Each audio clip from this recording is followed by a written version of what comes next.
Gereja yang lupa akan kasih karunia Tuhan akan berubah dari tempat pemulihan menjadi tempat penghakiman. Gereja yang lupa akan anugerah akan sibuk menjaga citra untuk mempertahankan gereja menjadi gereja yang sukses, gereja yang besar, tapi lupa untuk merawat jiwa.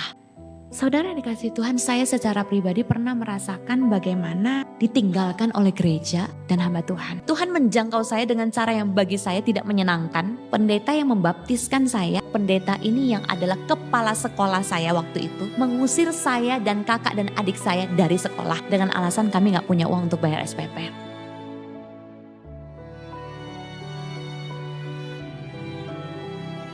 Karena kami sadar tidak ada satupun di antara kami yang duduk di tempat ini karena kebaikan kami, karena kehebatan kami, dan karena kuat gagah kami.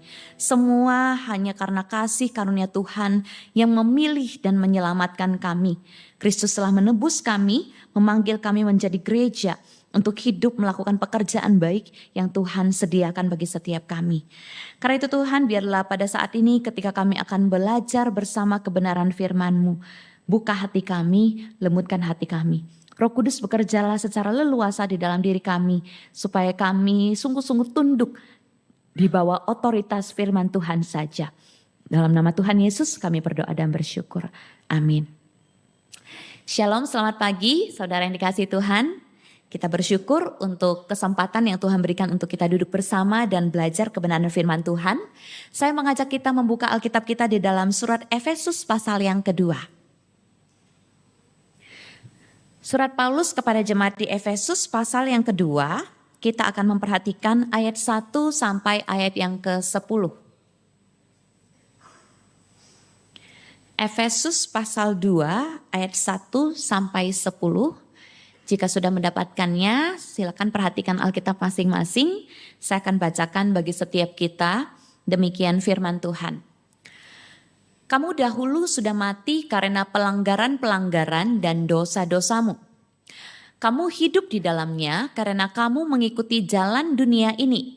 Kamu menaati penguasa kerajaan angkasa, yaitu roh yang sekarang bekerja di antara orang-orang durhaka. Sebenarnya dahulu kita semua juga termasuk di antara mereka. Ketika kita hidup di dalam hawa nafsu daging dan menuruti kehendak daging dan pikiran kita yang jahat. Pada dasarnya kita adalah orang-orang yang harus dimurkai sama seperti mereka yang lain.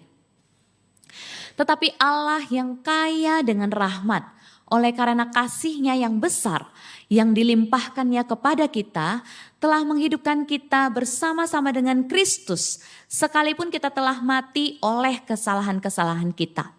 Oleh anugerah kamu diselamatkan. Dan di dalam Kristus Yesus Ia telah membangkitkan kita juga dan memberikan tempat bersama-sama dengan Dia di surga. Supaya pada masa yang akan datang Ia menunjukkan kepada kita kekayaan anugerahnya yang melimpah-limpah sesuai dengan kebaikannya terhadap kita dalam Kristus Yesus. Sebab karena anugerah kamu diselamatkan oleh iman, itu bukan hasil usahamu tetapi pemberian Allah. Itu bukan hasil pekerjaanmu supaya jangan ada orang yang memegahkan diri. Karena kita ini buatan Allah. Diciptakan dalam Kristus Yesus untuk melakukan pekerjaan baik yang dipersiapkan Allah sebelumnya. Ia mau supaya kita hidup di dalamnya. Demikian pembacaan Alkitab kita. Saudara, pada tahun 2020 ada sebuah film diluncurkan berjudul Lucy Simmers and the Prince of Peace. Ya, film ini menceritakan tentang pertemanan antara dua orang pasien. Seorang pasien anak perempuan bernama Lucy berusia 5 tahun. Dia adalah seorang anak yang menderita pneumonia ya menjelang Natal. Gitu. Lucy ini hidup di tengah-tengah keluarga Kristen dan menerima banyak cinta di dalam kehidupannya. Nah, seorang pria dewasa bernama Edgar, dia adalah seorang narapidana. Narapidana penderita gagal ginjal dan sedang menunggu transplantasi ginjal di rumah sakit. Di dalam film itu diceritakan bahwa sistem rumah sakit itu tidak memprioritaskan Edgar ya dengan berbagai macam alasan. Alasannya dia usianya masih muda atau belum ada donor yang cocok atau juga dikatakan bahwa tidak ada support system, tidak ada keluarga yang mendampingi dia. Dan sesungguhnya alasan yang paling utama, alasan yang paling besar yang membuat dia agak dikesampingkan itu adalah karena statusnya sebagai seorang narapidana. Saudara, alasan ini, masa lalu Edgar, kejahatan yang pernah dibuat itu seolah menjadi alasan yang kuat bahwa dia itu tidak pantas mendapatkan kesempatan hidup. Dia itu tidak pantas untuk ditolong, tidak pantas untuk mendapatkan belas kasihan dari orang gitu. Kalau misalnya kita melihat statusnya sebagai seorang narapidana dan kita sebagai orang yang bersedia mendonorkan ginjal kita, mungkin itu menjadi pertanyaan besar, mau nggak saya berikan kepada seorang narapidana? Atau anggota keluarga kita mungkin yang sudah meninggal dan mendaftarkan untuk menjadi pendonor ginjal, mau nggak anggota keluarga kita organnya itu kita serahkan kepada seorang narapidana? Saudara, menariknya di dalam film ini seorang anak kecil berusia 5 tahun itu tidak memandang hal seperti itu ya. Lucy tidak memperlakukan Edgar seperti orang pada umumnya memandang dia. Dia memperlakukannya dengan tulus, mengasihi dia, setiap hari menyapa dia. Awalnya Edgar itu dingin, tidak membalas dia ya, bahkan mukanya garang. Lama-lama percakapan itu dibangun dan relasi mereka menjadi hangat gitu. Lucy memperlakukan dia dengan tulus, tidak memandang statusnya. Ya, yang dia tahu adalah orang ini butuh teman. Orang ini gak punya siapa-siapa. Orang ini sendirian gitu. Aku ingin menyapa dia, aku ingin menjadi teman baginya, aku ingin mengasihi dia. Saudara yang dikasihi Tuhan, jika plot film ini diperhadapkan dengan kita, kalau kita cuma nonton film, respons kita pasti beragam. Ada yang mengatakan harusnya sistem rumah sakit gak begitu ya, meskipun dia narapidana tapi kan juga tetap seorang pasien gitu. Lalu ada juga respon yang lain yang mengatakan ya memang wajar kalau orang jahat itu tidak mendapatkan hal yang baik gitu. Memang wajar, sudah sepantasnya dia membayar untuk kejahatan yang ia lakukan gitu. Sehingga respon-respon yang beragam ini membuat kita bercermin dan berkaca kembali tentang siapa kita dan bagaimana respon kita itu mencerminkan siapa identitas kita. Saudara yang dikasihi Tuhan, tidak ada yang menganggap seorang yang jahat ya, apalagi narapidana sebagai seorang yang pantas mendapatkan belas kasihan, kesempatan kedua dan lain sebagainya gitu. Kalau bisa dibuat semenderita mungkin gitu ya, itu akan jauh lebih baik karena mereka pantas. Itu standar umum yang digunakan oleh dunia ini. Tapi kalau misalnya ini adalah tentang gereja saudara ya. Ini adalah tentang saudara dan saya, dan ketika ada orang-orang yang dianggap oleh masyarakat tidak pantas. Ya. Ada orang berdosa datang di hadapan kita. Ada orang yang pernah melukai kita, gagal dan jatuh. Bagaimana respons kita? Jika ini adalah tentang gereja, tentang orang Kristen, bagaimana respons kita melihat orang-orang yang gagal dan jatuh, hidupnya itu gelap gitu dan butuh dijangkau. Bagaimana respons kita? Seringkali manusia, bahkan gereja, saya tidak menganggap gereja secara general, tapi orang-orang Kristen yang ada di dalamnya, beberapa bisa memandang sesamanya itu dari berbagai aspek ya. Ada yang memandang kelayakan status sosialnya. Kalau dia jabatannya tinggi, dia hamba Tuhan, dia majelis gitu ya. Atau dia punya jabatan khusus di pemerintahan gitu. Kita sangat hormati dan beri ruang yang leluasa gitu. Mau dilayani seperti apapun kita usahakan yang terbaik gitu. Atau dari status ekonominya gitu ya. Kalau mereka kaya, sering beri persembahan, sering membantu dan lain sebagainya, kita usahakan gitu. Tapi ada juga yang menilai seseorang kelayakannya itu dari segi apa? Appearance ya, penampilan. Ada orang-orang yang kita begitu lihat mukanya aja udah adorable gitu ya. Sangat gemes, sangat kayaknya kita pengen sayang gitu ya. Secara natural kita kalau lihat anak kecil gitu ya. Kita lihat aduh gemes banget, lucu banget gitu. Secara natural rasa sayang itu muncul gitu. Rasa suka itu muncul. Ada orang-orang dewasa juga seperti itu. Mulutnya manis sehingga sangat mudah diterima orang lain gitu.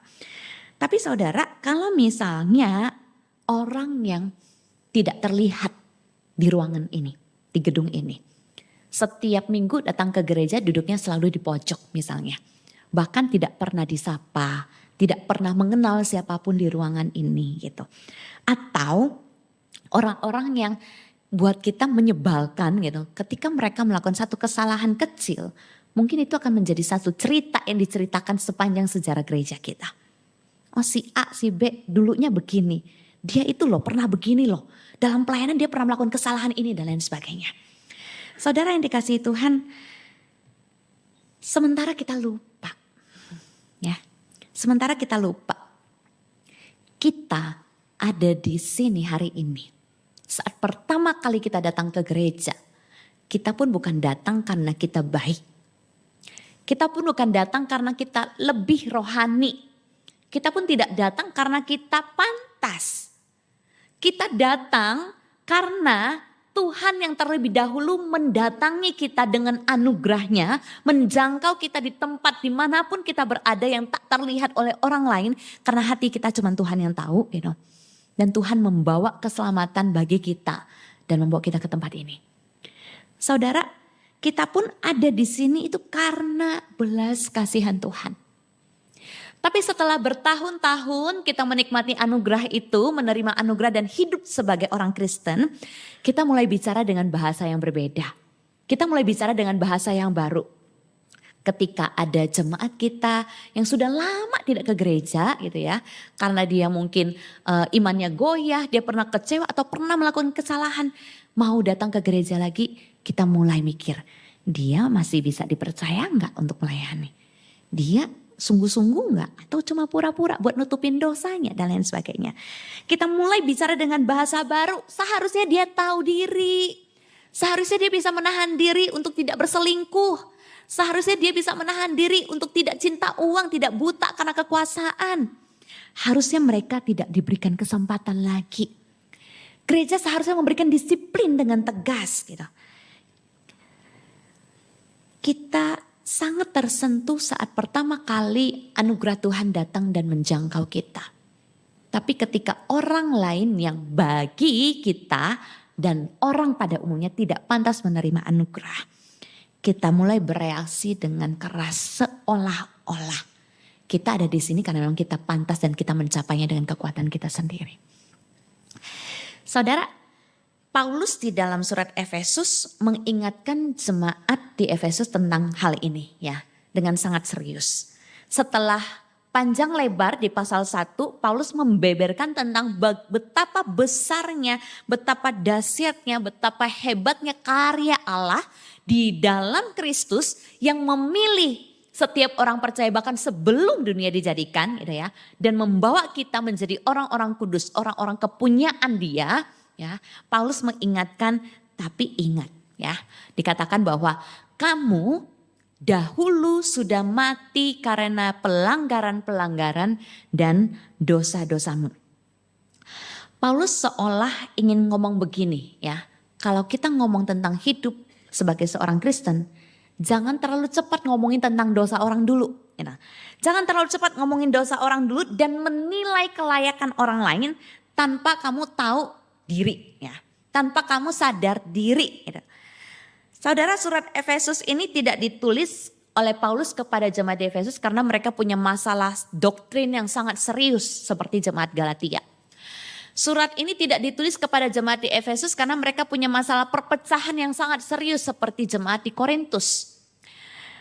Paulus menuliskan surat kepada jemaat di Efesus sebagai ucapan syukur karena melihat iman mereka, kesungguhan mereka bertumbuh di dalam Tuhan. Begitu luar biasa. Dan Paulus memuji mereka di Efesus pasal 1. Nah, dia kata, karena itu setelah aku mendengar tentang imanmu dalam Tuhan Yesus, tentang kasihmu terhadap semua orang kudus, aku selalu mengingat dalam doaku. Dan aku tidak berhenti mengucap syukur. Paulus tahu bahwa jemaat di Efesus sungguh-sungguh bertumbuh gitu. Tetapi untuk mencegah Paulus melihat jemaat Efesus ini lupa diri, dia merasa perlu mengingatkan hal ini ya. Karena jemaat di Efesus ini adalah buah pelayanan Paulus secara pribadi selama 2 atau 3 tahun. Jadi dia tahu tantangan apa yang mereka hadapi. Ya, Paulus tahu bahwa jemaat di Efesus ini masa lalunya hidup di bawah bayang-bayang okultisme, penyembahan dewa, ya, patung-patung kuil Artemis dan lain sebagainya, sihir dan lain sebagainya gitu. Dan orang-orang percaya ini adalah komunitas kecil yang lahir dari pertobatan yang radikal. Artinya ketika mereka memilih untuk menjadi seorang Kristen itu bukan keputusan yang mudah. Ada tantangan yang sangat besar yang berhadapan dengan mereka. Mereka akan melawan begitu banyak masyarakat ya yang dan akan menggoncangkan kehidupan ekonomi di sana dan lain sebagainya gitu. Selain itu mereka juga akan berhadapan dengan tantangan karena di jemaat Efesus ada orang-orang non-Yahudi ya, warga Efesus asli dan juga jemaat orang-orang Yahudi gitu. Sehingga pasti ada perbedaan budaya atau cara nilai mereka di dalam memandang anugerah ya, kasih karunia Tuhan. Maka Paulus mengatakan ini tadi ya. Kamu ingat dulunya kamu adalah mati. Sekarang kamu ini hidup oleh Kristus ya.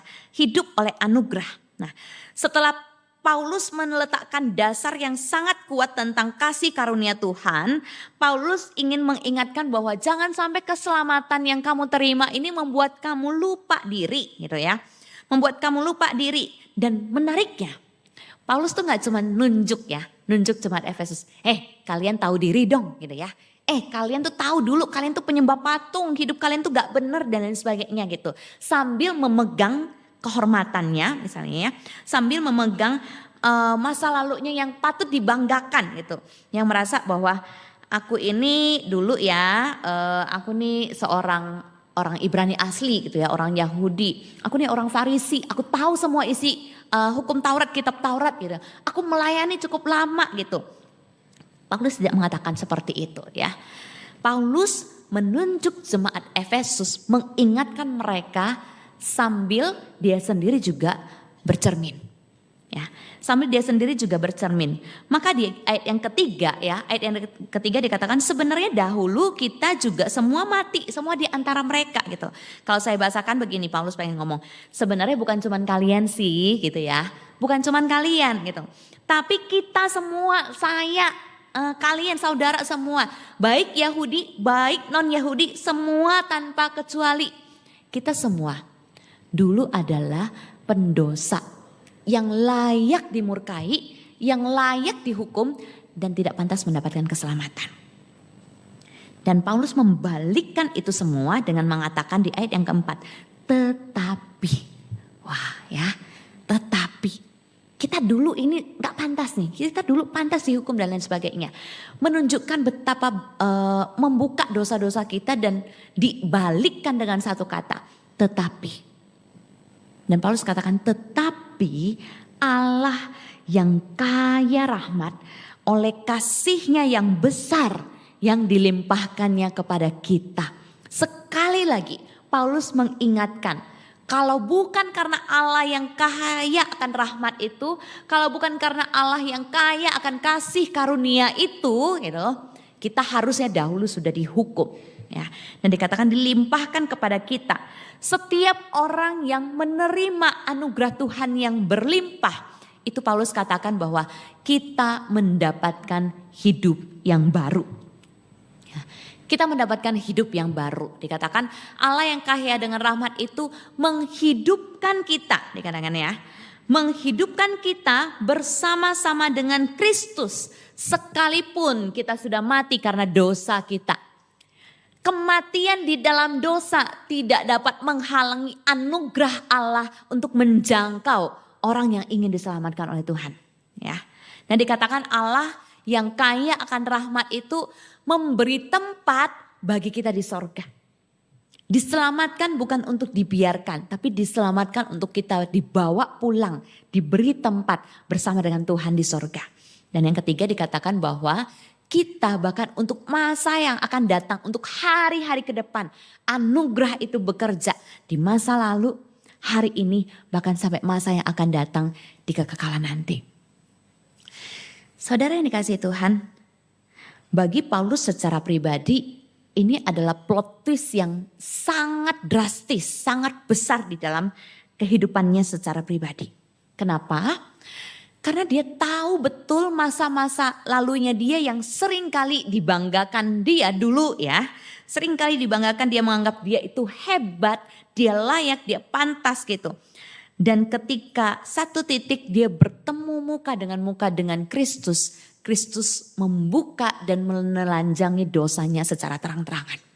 Ya, ternyata dia tidak lain hanya seorang penganiaya jemaat yang mengatasnamakan agama.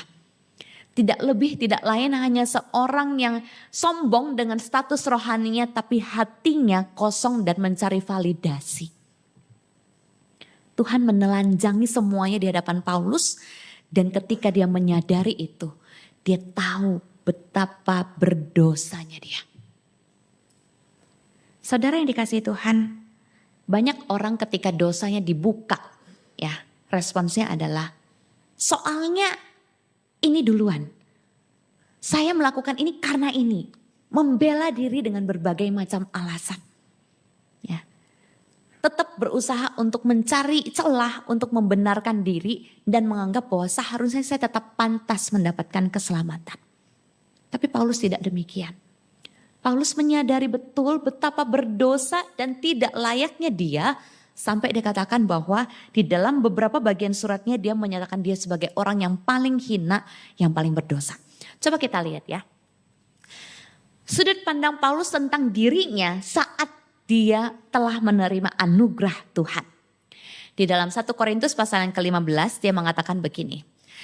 Di antara para rasul dia adalah yang paling hina di antara para rasul. Oh, masih lumayan lah kalau dibilang di antara para profesor saya yang paling bodoh misalnya, tetap masih pintar kayaknya ya gitu ya. Di antara para rasul dia yang paling hina kayaknya masih tetap lebih terhormat ya dibanding para pendosa gitu. Tapi kita lihat selanjutnya. Di surat Efesus pasal yang ketiga dikatakan juga bahwa di antara segala orang kudus. Segala orang kudus adalah semua orang-orang percaya ya. Paulus menyatakan dirinya sebagai orang yang paling hina. Belum cukup sampai di situ saudara. Di bagian terakhir dikatakan di antara para pendosa. Di antara para pendosa Paulus bilang akulah yang paling berdosa. Saudara, hal ini tidak dikatakan Paulus untuk mencari pujian yang sia-sia gitu ya. Pura-pura rendah hati, enggak gitu. Tapi kalau kita melihat perjalanan surat Paulus ya, perjalanan pelayanan Paulus selama puluhan tahun. Surat 1 Korintus, Efesus dan Timotius itu dituliskan dalam waktu yang berbeda ya. 1 Korintus itu ditulis terlebih dahulu. Kemudian setelah beberapa waktu kemudian di dalam penjara Paulus menuliskan surat kepada jemaat di Efesus. Dan menjelang akhir hidupnya Paulus menuliskan surat kepada Timotius. Gitu ya. Jadi semakin lama dia mengikut Tuhan, semakin banyak dia melayani Tuhan. Justru kesadaran dia akan anugerah Allah itu semakin besar. Yang membuat dia menyadari saya benar-benar gak layak. Yang membuat dia menyadari jangankan di antara para rasul. Jangankan di antara semua jemaat. Bahkan di antara para pendosa pun aku yang paling berdosa. Aku yang paling gak pantas. Saudara yang dikasihi Tuhan, maka kesadaran akan kebenaran inilah yang mendorong Paulus untuk mengingatkan jemaat di Efesus. Mendorong mereka untuk yuk kita tahu diri. Yuk kita sadar anugerah. Kita bukan lagi orang yang sama yang hidup dengan kekuatan dan kebanggaan pribadi karena usaha kita. Karena semuanya omong kosong. Paulus bahkan bilang itu sampah. Gitu. Tapi kita adalah orang yang dijangkau dan diselamatkan karena anugerah. Maka Paulus bilang sebab itu jangan ada yang memegahkan diri. Jangan ada seorang pun yang memegahkan diri menganggap bahwa kita menjadi seorang hamba Tuhan, menjadi seorang pelayan Tuhan, mendapatkan berkat yang luar biasa ya secara jasmani, secara materi itu diberkati Tuhan. Terus itu menjadi ukuran kita itu rohani lebih pantas dan lebih baik dari yang lain. Gitu. Itu pada akhirnya hanya akan membuat kita menjadi orang yang tidak tahu diri saudara. Ya, Orang yang tidak tahu diri itu orang yang lupa kalau mereka dulu itu pernah gagal. Mereka lupa kalau mereka itu pernah jatuh sangat dalam. Mereka bahkan lupa kalau mereka itu nggak pantas mendapatkan hal yang baik di dalam kehidupannya. Gitu. Mereka secara implisit ketika melihat orang berdosa itu jatuh, ya, secara implisit mereka akan menunjukkan pride di dalam dirinya dengan mengatakan dalam hatinya bahwa aku lebih kuat, aku lebih rohani. Gitu ya. Aku berada di titik ini, ya, itu karena kemampuanku. Makanya kalau ada saudaranya jatuh, saudaranya gagal, saudaranya melakukan dosa, ya, kurang bisa berempati. Lebih cepat menghakimi. Ya. Lebih cepat menghakimi. Bukan empati dulu yang kita berikan gitu, bahwa kita pun dulu sering kali gagal. Bahkan mungkin sekarang kita hanya menutupinya saja dengan begitu rapi gitu. Saudara, sombong rohani, mulut kita memuliakan Tuhan, bilang oh puji Tuhan, semua karena anugerah Tuhan. Gitu. Tapi dalam hati kita mencari kredit diri kita pribadi. Kita dengan tidak sadar menambahkan bahwa iya aku diselamatkan karena anugerah. Tapi aku bertahan sampai hari ini karena aku lebih rohani. Karena aku lebih setia. Karena aku lebih kuat imannya. Saudara yang dikasihi Tuhan, Paulus mengajak jemaat di Efesus. Dia sangat tahu diri dan dia ingin tujuan Allah menyelamatkan kita itu tersampaikan dan dapat dihidupi dengan baik. Ketika kita sadar anugerah Tuhan. Ketika kita tahu bahwa apa yang kita dapat hari ini bukan karena kekuatan dan kehebatan kita. Maka yang bisa kita lakukan hanya meresponi anugerah itu dengan ketaatan. Maka Paulus bilang, karena kita ini adalah buatan Allah. Buatan Allah diciptakan dalam Kristus Yesus untuk melakukan pekerjaan baik. Kita ini buatan Allah. Buatan Allah yang berarti kita adalah produk. Ya, kita produk, kita bukan arsitek. Gitu. Kita bukan arsitek dan tidak ada satupun goresan tangan kita, goresan terhadap hidup kita dalam diri kita yang bisa menambah satu bagian untuk keselamatan kita. Tidak. Semuanya murni adalah karya Allah. Karena karya Allah itu dari kekekalan sudah memilih kita, menyelamatkan kita di dalam Kristus Yesus dan hari ini kita ada di sini. Saudara pasti ketika mendengar kebenaran ini saudara pasti tahu betul berapa sering ketika kita sudah menjadi seorang Kristen kita masih sering kali gagal dan jatuh.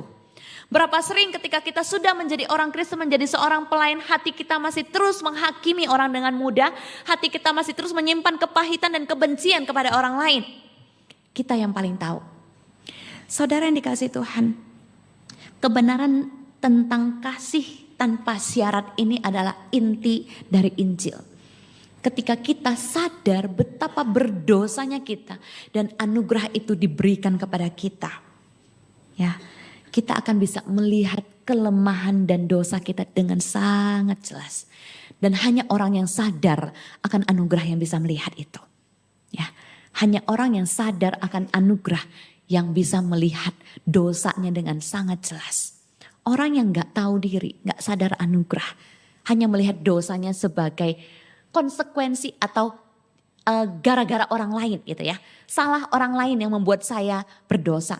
Kalau dia tidak mancing, saya tidak akan marah, tidak akan berkata kasar.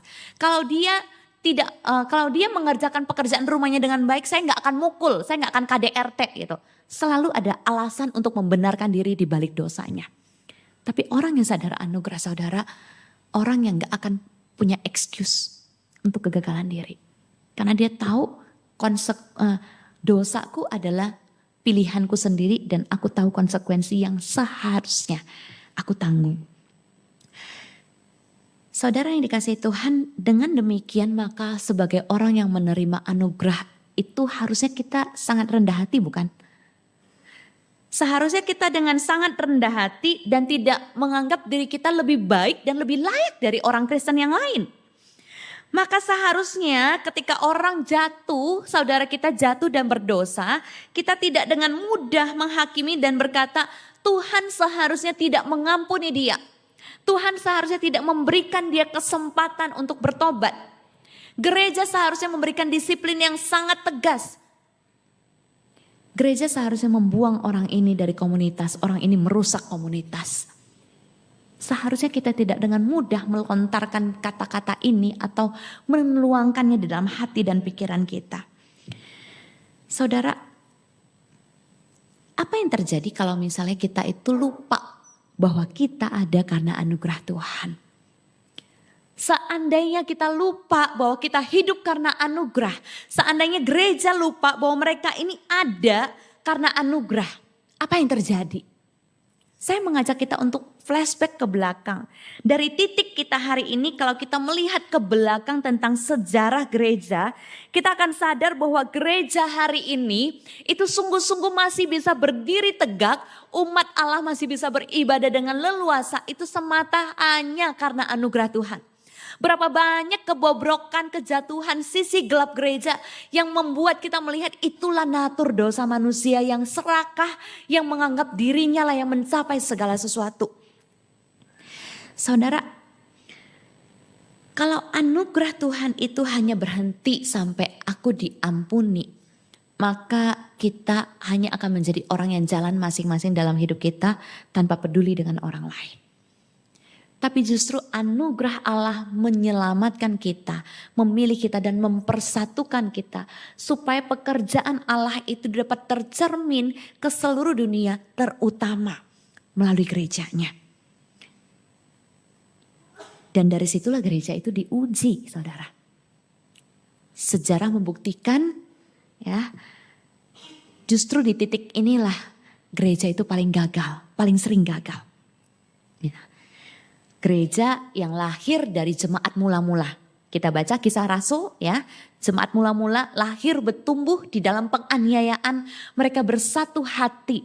Mereka bergandeng tangan, berlutut, berdoa dalam kasih karunia Tuhan.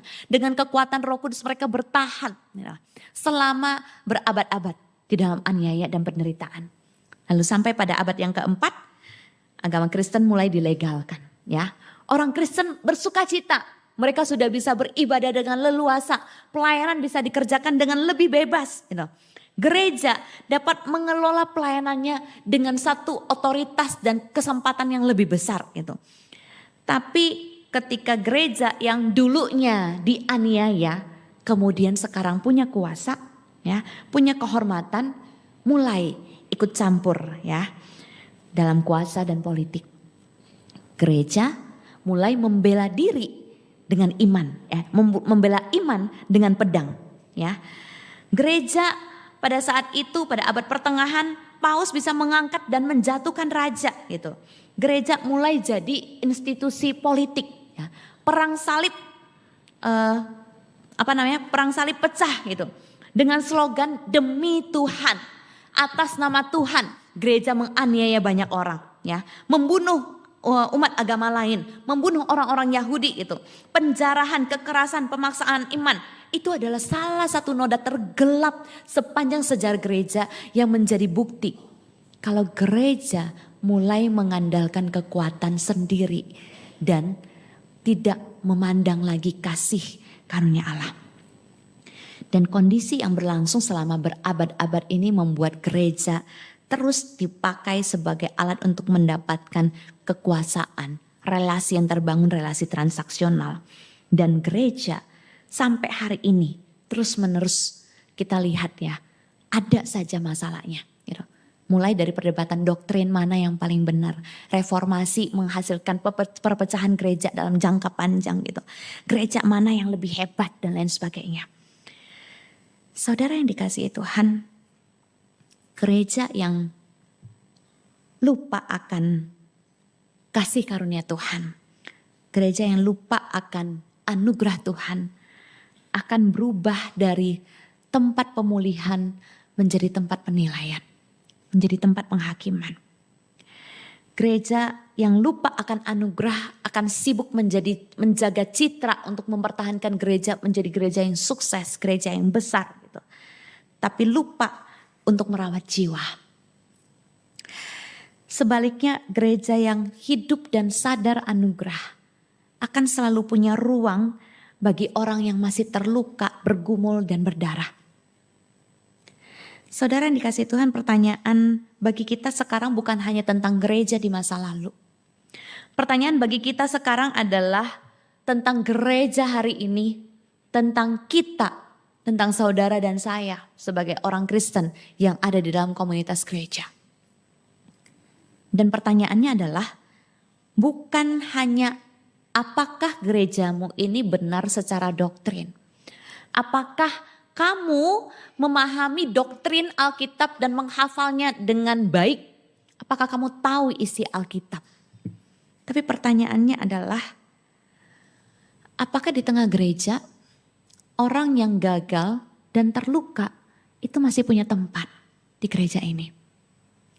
Apakah orang yang terus berjuang dengan dosanya, berjuang untuk melawan dosa, dengan berjuang gimana caranya ya, kalau saya mau ngaku dosa saya kayaknya saya bakal dijauhi, dikucilkan. Itulah sebabnya banyak orang berusaha menutupi dosanya serapi mungkin, jangan sampai ketahuan. Orang ingin dipulihkan, ingin masalah rumah tangganya diselesaikan, tapi takut dihakimi, gak berani datang ke gereja, gak berani cari hamba Tuhan. Anak-anak muda yang berjuang dengan orientasi seksual yang menyimpang, gak berani datang ke gereja. Karena takut dibuang, takut ditinggalkan, takut dianggap aneh.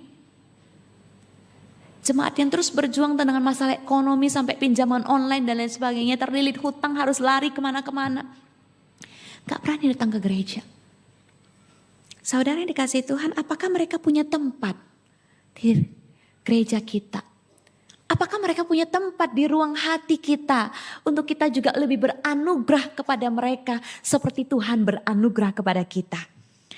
Saudara yang dikasihi Tuhan, apakah orang yang gagal dan jatuh itu punya ruang untuk pulih bersama dengan kita? Apakah ketika orang melihat hidup kita, orang bisa mengatakan bahwa di sini saya diterima, di sini saya dipulihkan, di sini saya nggak dibuang meskipun saya jatuh, meskipun saya gagal berkali-kali, atau sebaliknya. Banyak orang justru menjauh dari Tuhan karena pekerjaan baik yang seharusnya dikerjakan oleh orang-orang percaya justru tidak tercermin lewat kehidupan kita. Kita kurang beranugerah. Kita lupa bahwa kita juga perlu beranugerah bagi orang lain seperti Tuhan beranugerah bagi kita. Saudara yang dikasihi Tuhan, saya secara pribadi pernah merasakan bagaimana ditinggalkan oleh gereja dan hamba Tuhan. Saat saya SMA, sebagai seorang yang lahir dari latar belakang keluarga belum percaya, saya tahu betul bagaimana rasanya itu gak tahu siapa-siapa yang beragama Kristen yang ke gereja, gak punya siapa-siapa.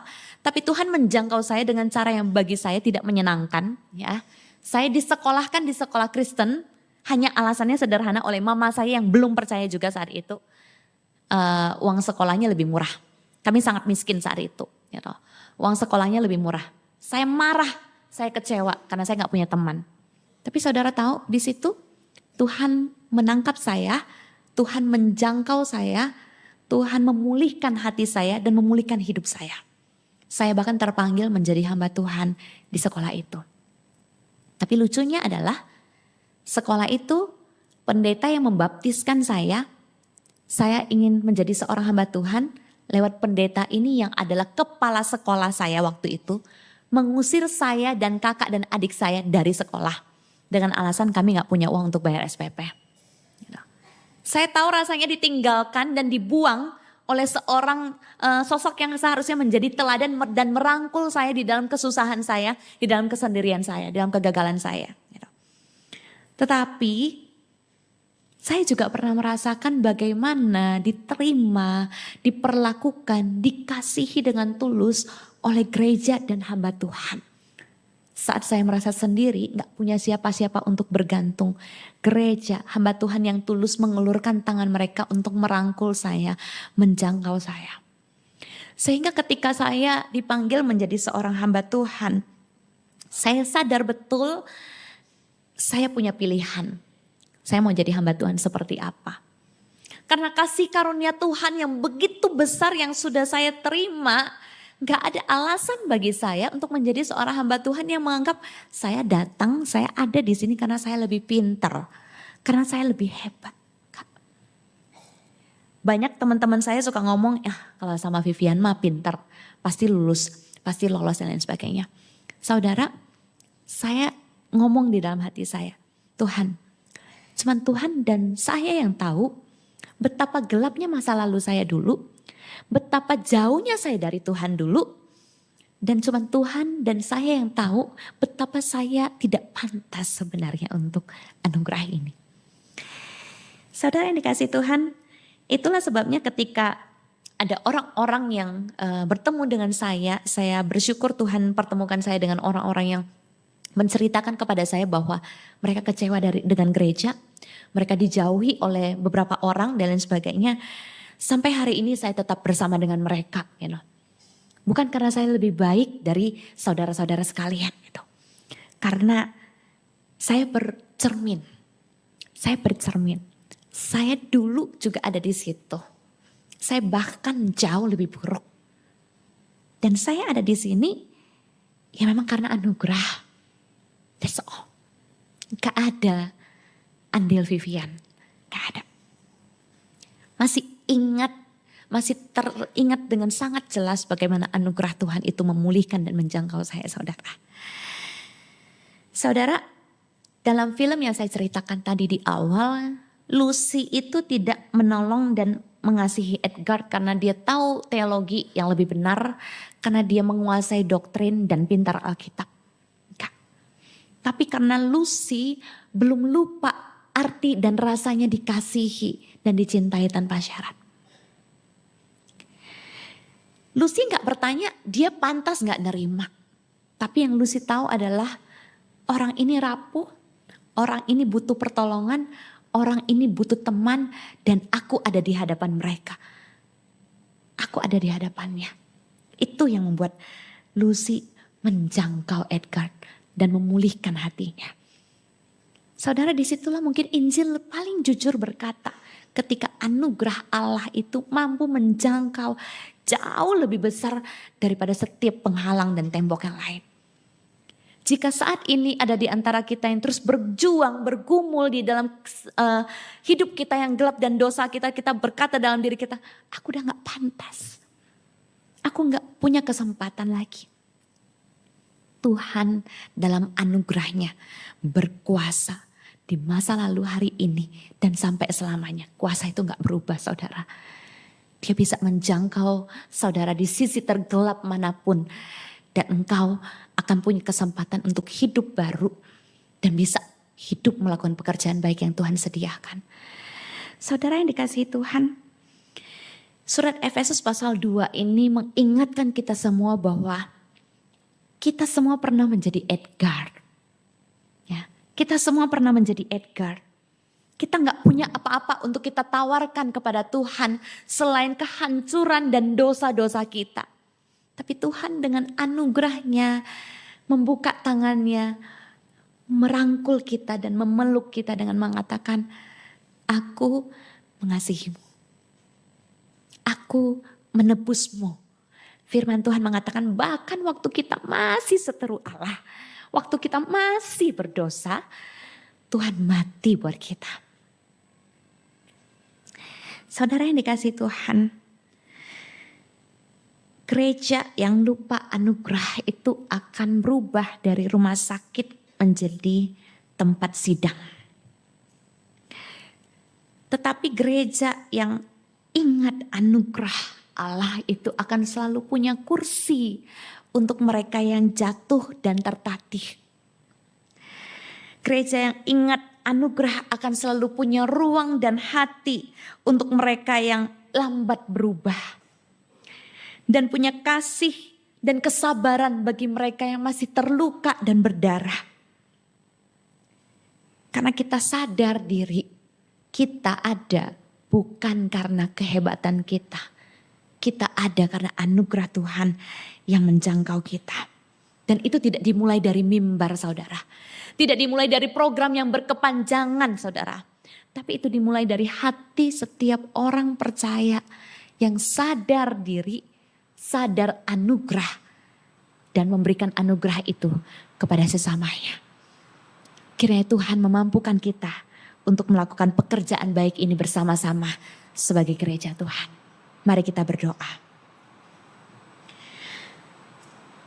Terima kasih Tuhan untuk firman-Mu yang boleh mengingatkan kami bahwa keberadaan kami saat ini semata-mata bukan karena kehebatan kami, bukan karena kebaikan dan kecakapan kami, tetapi sungguh-sungguh hanya karena anugerah Tuhan.